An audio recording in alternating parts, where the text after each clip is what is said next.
Hello everyone, welcome to a new episode of Hero Spotlight.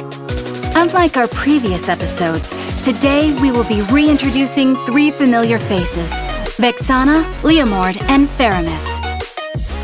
The three have been combating in the Land of Dawn for quite some time, and now we are about to see them start anew. Let's start with Fixaana. By the way, if you didn't know yet, that's me. As the dignified ruler of Necrokeep, Fixaana protected the city from all evil intentions. She's like a mother to all the undead. Though both life and death have abandoned them for a century, she still cares for her people. She's a shimmer of hope that cuts through the mist of despair that cloaks Necrokeep. Yes, indeed. My old passive, Necromancy spell, has been changed to Nether Curse. Now I inflict Nether Curse on enemies hit. The curse lasts for several seconds and will cause the affected enemy to explode upon death, dealing magic damage to enemies nearby. And Deathly Grasp is my new first skill now. I unleash a Phantom Claw in the target direction, dealing damage to enemies in the path. The claw stops upon hitting an enemy hero or creep and terrifies them for several seconds. Phantom Claw will then erupt at their location, dealing magic damage to enemies nearby and terrifying them. My new second skill, Cursed Blast, allows me to mark the target area with the power of the undead, slowing enemies within. After a short delay, a blast of nether energy will strike at the area, dealing magic damage to enemies hit. Lastly, my new ultimate, Eternal Guard. I summon an undead knight at the target location, dealing damage to and stunning enemies hit.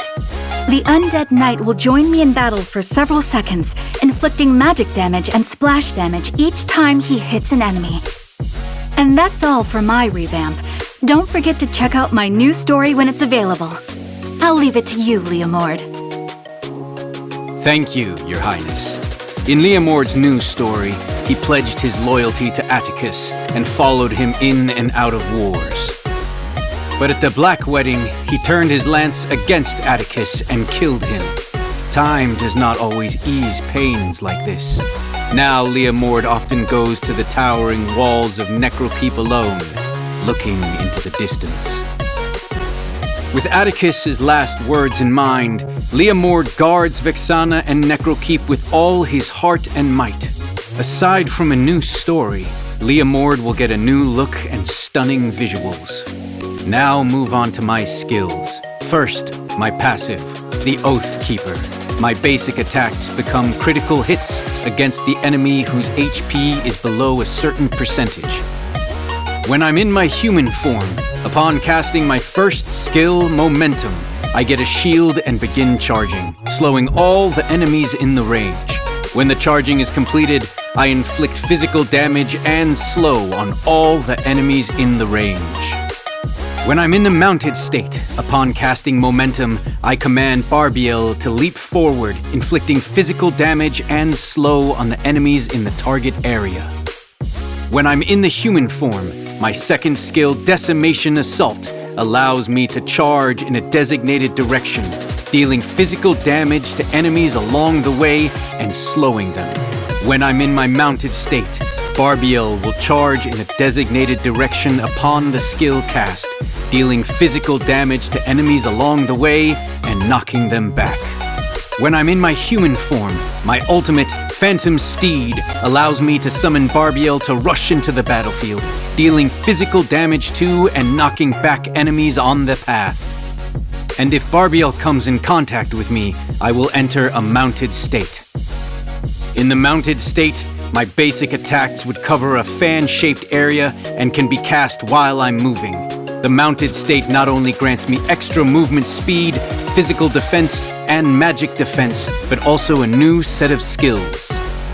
And that's all for the revamp of Weliumovord. Now let's welcome Faramis, who has been my rival, but also a good comrade.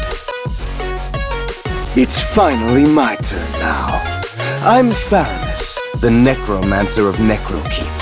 I come from a long line of physicians who dedicated their lives combining magic with herbs. I was once a regular magic wielder, but the mist made me an undead, granting me the ability to utilize necromancy. My passive, Vicious Retrieval, is pretty much the same as before the revamp, but only easier to maneuver. Enemy heroes hit by my skills would leave a fragment of their souls on the spot. I can absorb them to reduce my respawn time. Note that the soul fragments I absorbed will be halved when I die. My first skill, Shadow Stampede, enters me into the shadow state, during which I gain extra movement speed and extra physical and magic defense. In the shadow state, I ignore the terrain and deal magic damage to enemy heroes I come into contact with and apply a nether mark to them. Each enemy hero hit reduces Shadow Stampede's cooldown. Casting the skill again allows me to leave the shadow state early and pull marked enemies to me. Next, my second skill, Ghost Bursters. I gather nether energy in a fan-shaped area, dealing magic damage to enemies within. Lastly, the focal point of my revamp, my ultimate skill, Cult Altar. I enter the Spectre state and turn my surroundings into a nether realm that follows my movement. Allied heroes who enter the realm will also enter the Spectre state, gaining immunity to death for once. Note that there would be punishment when a hero is knocked out of the Spectre state. Well, I think that's all for this episode of Hero Spotlight. We will be waiting for you at Necrokeep, and we will show you that despair is not the only thing you see here.